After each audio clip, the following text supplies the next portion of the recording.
Thank you, Peter. It's great to see so many past players, past supporters, family of past players here today. We welcome you all, present supporters, and there's some proud history continuing to be made here at the Borough as we take on Footscray today in what so far has been a really successful season. So we look forward to the game. Folks, as your first course comes out now, please enjoy that. And after that first course, it's going to be my pleasure to have a chat to Fred Cook and Bob Bonnett up here. We'll speak to you shortly.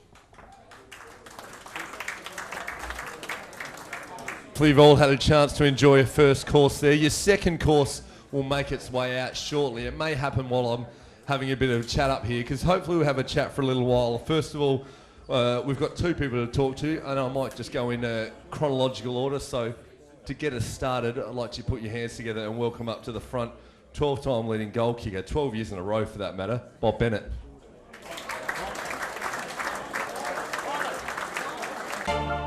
A century of goals in the reserves in the 1951 season was just the entree for Bob Bonnett as he embarked on a magnificent goal-kicking career with Port.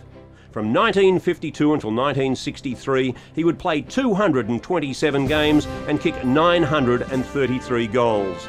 He would top the club goal-kicking in 12 straight seasons. For the next 3 years, he would captain coach the seconds, booting another 300, and would later coach the senior team. What a career by one of the game's most talented ball players. Captain, coach, premiership player, and 5 times the VFA leading goal kicker, Bob Bonnett did it all. Bob Bonnett, my sincere apologies. We've started well, Bob, haven't we? Thank you. Bob, Peter did a great job of listing off your statistics, so I don't want to pump them up too much. But just first of all, to kick us away, tell us about Port Melbourne. What Port Melbourne Footy Club means to you? The world. Excuse me. Outside of my family, they were my second family. Unbelievable, Port Melbourne. Great part of my life. On that, when you say outside your family, you've got some special guests today, so we'd love to know how that is. Do you want to just run down who's come to join you here today? I've got my son with me and my daughter, 2 daughters, grandsons, granddaughters, son-in-laws, and sister-in-laws, daughter-in-laws. You did. The wife did get a mention in there? No, she don't get a mention. I'm going to get in trouble now. I only got married a month ago, Bob, so I've learnt that mentioning the wife's an important thing. You played footy for many years. That does take a lot of support. Are there people you'd like to thank here amongst your family and others at the club? Mostly my wife. There's a square off, isn't it? Mostly my wife, because she put up a hell of a lot. And family, they supported everything I'd done. So, you know, when you get your family behind it, it's half the battle. So I'm thankful, gratefully thankful to them. Maybe a round of applause to the people behind the great man here as well. Bob, something I'm very interested in is something Peter alluded to before. The most goals you kicked in a game was 16, and they all came after half time. So 16 goals in a full game is pretty impressive. To do it in a half is very impressive. Can you just talk us through that day, how you managed to get no sausage rolls in the first half and then roll for 16 in the second? Well, the bloke was beating me. Sure, probably should have been dragged. But no, in the third quarter, having to kick a couple of quick ones, and they started to force feed me. How much they can do when they force feed you? Kick 7 in the third quarter, I think 9 in the last. That was 16. Next week I didn't kick any. Pretty impressive. Yeah. So what I'm struck by, Bob, you've got an amazing record, kicked a huge amount of goals, yet only best and fairest once in 1961. Why don't you talk us through some of the guys you played with? Because you must have had some pretty impressive teammates if you're only winning best and fairest once. Brian Walsh was one of the most brilliant footballers I've ever seen in all my life. He'd only play for the side, but if we're in trouble, he'd put himself in. If we win these, he'd sit back when I wasn't interested. Champion. Frankie Johnson, unbelievable. Win the league at 28 and won Footscray out of the best and fairest at South. Played state football. Jack Story. Centre player, beautiful for me because he drop kicked me all the time. They're the best ones to catch. Bobby Withers, Bobby Kelsey. I'm going to forget somebody, they're going to abuse me. Everyone I play with, you know, Bernie Laffey, Darcy Tucker, great players on the wing. And Jimmy Wilson, another great player, full-back.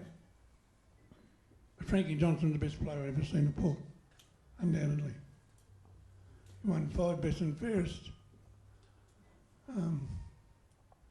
All-Australian twice. 28 years of age playing league football is unbelievable. Beat Skilton for best and fairest. Can't do much better than that. It's very, very good. Now, something that's also pretty good is leading the goal kicking 12 years straight, but then the Port Melbourne team of the century comes around and they only put you in the forward pocket because they put another man, Fred Cook, at full forward. Well, Fred was in the square all the time. So it's no good. I had to lead and help him. Tell me, just before I call him up, and I'll let him have the same right to reply to you, tell me about some of your thoughts on Fred Cook and what you saw of him. Lazy big bastard.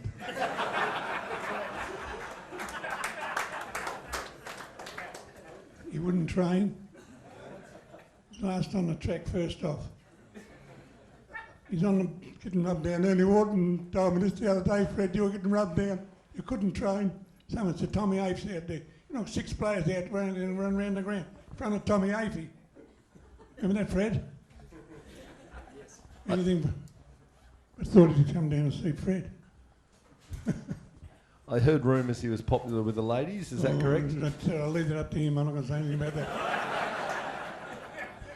I'll keep it right out of there. Bob, sadly technology wasn't at the point where we have like video and footage of you playing, so the stories is all we've got.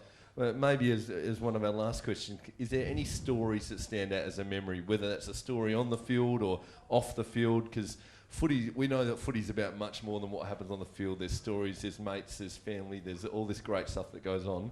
What are some of the lasting stories that stand out to you? When Fraser got reported for hitting a chap from Brighton, Brady unwritten law, he gave him up at the tribunal. And then he hit me. Because when we played him the next year, 15 blokes punched the soul case out of him. They carried him off on a stretcher. That thing sticks out in my memory. Is that one of the advantages that they didn't have video in those days? No video for the tribunal to look at? Everyone went for him. Pity, you know. He wouldn't remember neither when he woke up. He couldn't remember his name either, did you say? Bob, that maybe touches on something that I think is really nice that we hear, and I sadly wasn't alive to see you play, but everyone talks about how much of a fair player you were, and when you play against someone who's kicking the bag of goals, and you averaged over 4 goals a game. In fact, what's nice to mention here is between yourself and Fred, you played 485 games. Between the two of you, kicked 2,171 goals, and between the two of you, led the goal kicking 23 times here at Port Melbourne. Not a bad stat, but when you're kicking that many goals, you get a lot of attention. And the standout thing is how much of a fair player you were, that you'd get a lot of physical attention, but you'd prefer to just turn around and show it on the scoreboard rather than showing that physicality back. Is that a fair reflection of how you played the game? Yeah, I only got reported once. I've learned not to go up again. Because when you're playing full forward, the goal umpire's right on you. You can't do nothing. So I copped a sweet. Played the ball all the time. What did they report you for that one time? King of the bloke. At least you made it a good time on that once. Boston all in blue. They come from everywhere. Bob, thank you so much for having a chat. Ladies and gentlemen, why don't you put your hands together for Bob Bonnett? Could I just thank Peter and Gary and Graham Clark. It's wonderful honour we're having bestowed on us, on me and Fred today. Thanks very much, it's marvellous.